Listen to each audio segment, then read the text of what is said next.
তিলোত্তমা ঢাকা 2 কোটির বেশি মানুষের আবাস। এই মহানগরে যারা বসবাস করেন এক এক এলাকায় তাদের উপলব্ধি এক এক রকম।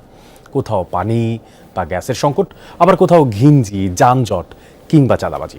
মহানগরের বিভিন্ন প্রান্তের ছোট বড় সমস্যা, নাগরিক ভোগান্তি নিয়ে ধারাবাহিকভাবে আমরা তুলে ধরছি কেমন আছি ঢাকায়। আজ থাকছে উত্তরখান ও দক্ষিণখানের খানাখন্দ, যানজট আর সামান্য বৃষ্টিতে জলাবদ্ধতার খবর। এমনিতেই এই এলাকায় দুর্ভোগের শেষ নেই বাসিন্দাদের। নতুন করে ভোগান্তি বাড়িয়েছে বিভিন্ন সড়ক সংস্কার আর ড্রেনেজ ব্যবস্থার সংস্কার কাজ। ফয়সাল মাহমুদের রিপোর্ট, ক্যামেরা ছিলেন নাহিদ ইসলাম।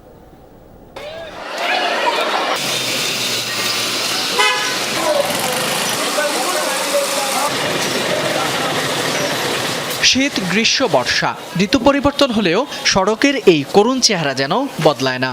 শুকনো মৌসুমে ধুলোর রাজ্য, আর বাকি সময়ে কাদা পানিতে চলাচল দায়। অথচ এই পথের দুপাশেই কয়েকটি স্কুল, কলেজ, মসজিদ আর গণকবরস্থান। কিছু দূর এগুলেই দক্ষিণখান থানা। খানাখন্দের এই সড়ক ধরে কয়েক হাজার মানুষের নিত্য যাতায়াত। এই এলাকায় দুর্ভোগের কথা আর কি বলবো, একটু বর্ষা হলেই হাঁটু পানি। বৃষ্টি হলে চরম অবস্থা, কারণ হাঁটু সমান পানি থাকে। এই যে ড্রেনগুলো, এগুলো একটা রিস্ক, একটা হ্যাজার্ড। এই হ্যাজার্ড দিয়ে যাওয়ার সময় অনেক মানুষ ড্রেনে পড়ে যায়, রিক্সা উল্টে যায়। কলেজ আসতে অনেক লেট হয়, আর বৃষ্টি পড়লে তো রাস্তাতে চলাচল করাই যায় না। সমস্যা শেষ নাই, মানুষের যে কি পরিমাণ ভোগান্তিতে আছে এটা বলে শেষ করা যাবে না। একই চিত্র এয়ারপোর্ট রোডের পশ্চিমের এলাকা বাউনিয়ায়। 2016 সালে সিটি কর্পোরেশনে অন্তর্ভুক্ত হয়েছিল এই এলাকা, কিন্তু বছর জুড়ে সড়ক খোঁড়াখুড়ি আর সৃষ্ট জলাবদ্ধতায় নাকাল স্থানীয়রা। আমাদের বাউনিয়ার রাস্তাটা যেন অতি শীঘ্রই ভালোভাবে সুন্দরভাবে ড্রেন রাস্তাটা করে দেয়, আমরা পানিতে ডুবে থাকি। এত সরকার গেল, আজও পর্যন্ত এই রাস্তার কোনো হয়নি। যত লোককে জিজ্ঞেস করে না, আজীবনই এই রাস্তা এরকম। গতকালকেও দেখছি কয়েকটা গাড়ি উল্টে যেতে। ওই আসলে এইটাতে নজর দেওয়ার মনে হয় কেউ নেই। এমনিতেই তো আমরা ভোগান্তির মধ্যে আছি, তো আবার এখানে ওয়াসার লাইন ঢুকায়, গ্যাসের লাইন ঢুকায়, বেহাল অবস্থা। দক্ষিণখান ও উত্তরখান সহ ডিএনসিসিতে নতুন যুক্ত হওয়া 18টি ওয়ার্ডের উন্নয়নে 2022 সালে একটি প্রকল্প নেওয়া হয়, কিন্তু আজও সেই প্রকল্পের কাজ শেষ করতে পারেনি কর্তৃপক্ষ।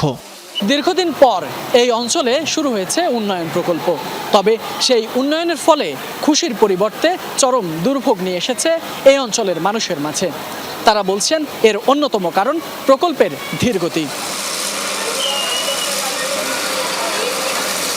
এই তো আজকে পরীক্ষা ছিল, আজকে আবার লেট হয়ে গেছিলাম, 1 ঘন্টা লাগছিল আসতে। সবসময় কাজটা শুরু করা হয়, কিন্তু কোনো সময় কাজের ডেস্টিনেশনে পৌঁছাতে পারে না। প্রায় 2-3 বছর ধরে রাস্তা প্রত্যেকটা কাটে একটু হালাইতো। 7 দিন কাম করলে 12 দিন কাম করে না, মানুষজন যাইতে পারে না, একটা রুগী যাইতে পারে না, একটা মানুষ যাইতে পারে না। রাস্তার কি অবস্থা দেন? আমাদের কাজ চলমান, কিন্তু বৃষ্টির জন্য কাজ করতে পারতেছি না। এখন কাজ চলতেছে, যে সমস্যা আছে সমস্যার সমাধান করেই তো কাজ করতে হচ্ছে। জনভোগান্তি কমাতে ঘনবসতিপূর্ণ এলাকায় উন্নয়ন প্রকল্পগুলো সর্বোচ্চ অগ্রাধিকার দিয়ে দ্রুত শেষ করার তাগিদ এই নগর পরিকল্পনাবিদের। প্রকল্পের মেয়াদ শেষ, এখনো প্রকল্প হলো না, তার মানে কি মানুষের সাফারিংসটাও ক্রমান্বয়ে বাড়ছে। বর্ষায় তো একদমই এই এলাকার মানুষজন আসলে কোনোভাবেই এখানে বাঁচা বা চলাচলের মতো কোনো পরিবেশ নাই। তাহলে এই ধরনের এলাকায় যখন আমরা প্রকল্প নিব, সর্বোচ্চ প্রাধিকার থাকা উচিত যথাসময়ে শেষ করা। এত যখন সমস্যা, সমাধানের দায়িত্ব কার? কি বলবেন নগর অভিভাবক? ধীরগতি মাঝে মাঝে হয় না সেটা আমি বলবো না, এটা একটা কর্মযোগ্য, এখানে একটা বিশাল আর্থিক একটা ফান্ডের প্রয়োজন আছে। ফান্ড সম্বন্ধে আপনাদের অবগত আছেন, সেই সমস্যাটাকে নিয়ে আমরা মোকাবেলা করছি, আশা করছি এটা কেটে যাবে। ডিএনসিসির নতুন এলাকাগুলোতে উন্নয়ন ত্বরান্বিত করতে নগরবাসীকে নিয়মিত হোল্ডিং ট্যাক্স ও রাজস্ব পরিশোধের আহ্বান জানান ডিএনসিসি প্রশাসক। ফয়সাল মাহমুদ, যমুনা নিউজ, ঢাকা।